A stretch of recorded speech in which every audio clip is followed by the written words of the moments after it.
नमस्कार दोस्तों, मैं कमलेश फाइटर आज आपको जैन एक्सप्रेस की क्राइम एक्सप्रेस में ऐसे 3 चेहरे दिखाऊंगा जो दिखने में तो मासूम लगते हैं, लेकिन इन चेहरों ने बड़े बड़े लूट कांडों को अंजाम दिया है। लेकिन अब ये नौबस्ता पुलिस के हत्थे चल गए हैं।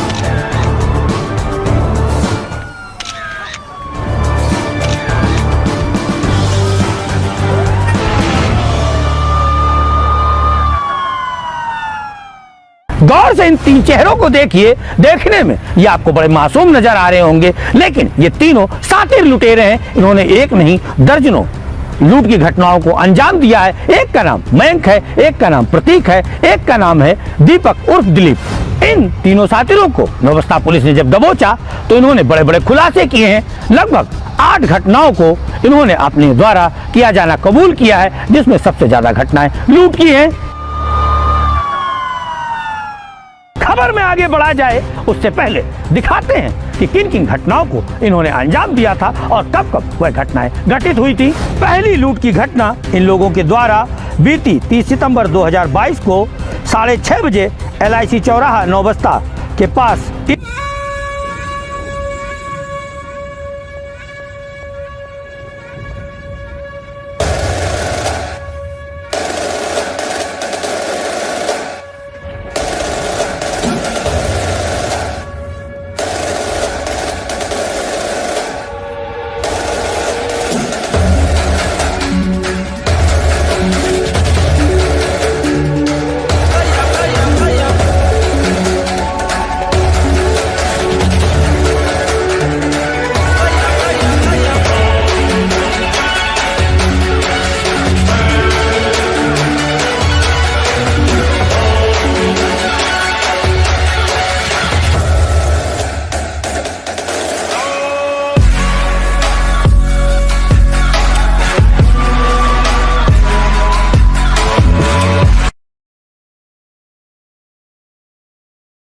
रिक्शा पर जाते समय एक व्यक्ति से लूट करके दी गई थी।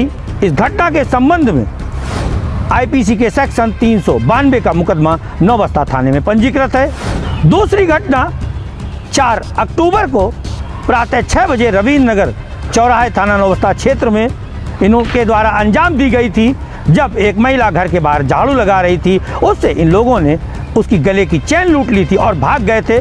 तीसरी घटना को इन्होंने लगभग 25 अक्टूबर को समय करीब 6 से 6:30 के बीच नौबस्ता के चौराहे के किनारे बने पेट्रोल पंप के पास अंजाम दी गई थी, जहां पर एक बुजुर्ग महिला के पास रखे बैग को इन्होंने उड़ा लिया था। और इसके बाद इन्होंने चौथी घटना को अंजाम दिया था 26 अक्टूबर को शाम लगभग 6:30 बजे के बाद श्याम नगर में इन्होंने स्कूटी पर जाती हुई महिला के कंधे से बैग लूट लिया था। 5वीं घटना इनके द्वारा लाल बंगले से IIT कॉलेज के पास एक पैदल जाती हुई महिला के साथ लूट करके की गई थी। 6ठी घटना इन्होंने 8 अक्टूबर 2023 को लगभग 10:30 से 11 के बीच मिलन हॉस्पिटल मार्बल मार्केट जूही के पास एक व्यक्ति से मोबाइल छीन करके घटना को अंजाम दिया था। 7वीं घटना इनके द्वारा साउथ एक्स मॉल के पास एक महिला से पर्स छीन करके अंजाम दी गई थी। 8वीं घटना इन्होंने 13 अगस्त की रात्रि लगभग 11 बजे मोटरसाइकिल के पीछे बैठी महिला के हाथ से पर्स लूट करके अंजाम दी थी। इन्होंने सारी घटनाओं को स्वीकार किया है। यह घटनाएं अलग अलग थानाओं में पंजीकृत हैं। अब नौबस्ता पुलिस ने जब इन आरोपियों को दबोचा है तो अब इनके मुंह से आवाज नहीं निकल रही है। ये वही लुटेरे हैं जो राह चलती महिलाओं के गले से चेन तोड़ लेते थे, बैग छीन लेते थे।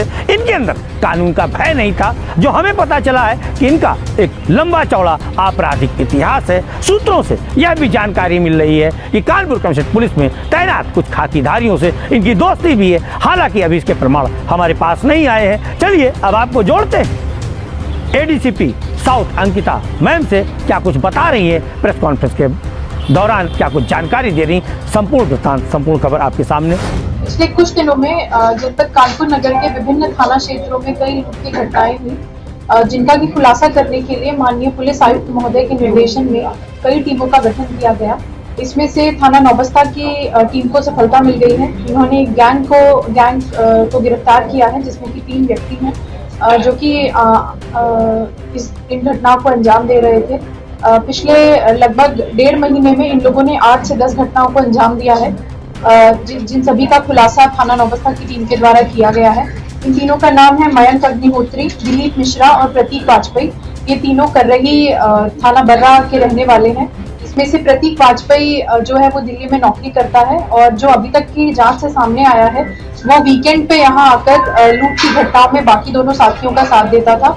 इस वीकेंड भी वो घटना ही कारित करने आया था और तीनों घटना करने जा रहे थे और हमारे द्वारा लगाई गई चेकिंग टीम्स के द्वारा जब उन्हें रोका गया तो भागने की कोशिश करने लगे और उसी प्रयास में उन्हें पकड़ लिया गया। उनके पास से 3 बाइक बरामद हुई है, टूटी हुई चेन के कुछ टुकड़े बरामद हुए हैं और कुछ पैसे बरामद हुए हैं।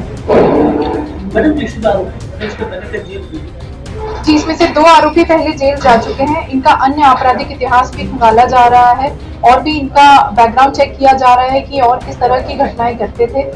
इस घटना का सफल अनावरण करने वाली टीम को माननीय पुलिस उपायुक्त महोदय के द्वारा 25,000 रुपए का इनाम भी दिया जा रहा है। अच्छा, जो लूट करते थे माल कहाँ पे पकाते थे, किसको बेचते थे, क्या वो लोग पकड़े गए, उन पे क्या कार्रवाई की जाए? जो अभी तक पता चला है इनमें से ये लोग दिल्ली के एक सुनार को माल सप्लाई करते थे, उसकी अभी जांच की जा रही है। जैसे ही इस बात का खुलासा होगा आप सभी को अपडेट करा दिया जाएगा। यहाँ से माल क्या दिल्ली ले जाते थे बेचने के लिए? जो अभी प्रिलिमिनरी इन्वेस्टिगेशन में सामने आया है वो यही है कि दिल्ली ले जाकर ये लोग माल बेचते थे।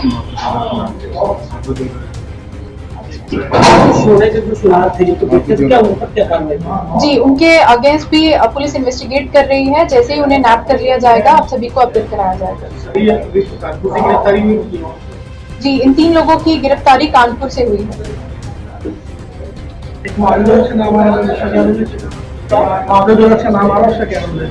इस जितने भी और अन्य लोगों का इस गैंग के साथ नाम आ रहा है सभी के खिलाफ इन्वेस्टिगेशन की जा रही है। उन सभी के खिलाफ कार्रवाई की जाएगी। गिरफ्तारी हुई है क्या मादक द्रव्य में जो व्यक्ति है? अभी इस प्रकरण में सिर्फ 3 लोगों की गिरफ्तारी हुई है, अन्य के खिलाफ अभी इन्वेस्टिगेशन प्रचलित है, उन्हें पकड़ने का प्रयास किया जा रहा है। तो आपने सुन ही लिया होगा कि क्या कुछ कहा है ADCP south Ankita Sharma ma'am ने। संपूर्ण बातें उन्होंने बताई हैं। फिलहाल इस खबर में इतना ही, मिलेंगे फिर किसी खबर पर, तब तक के लिए नमस्कार।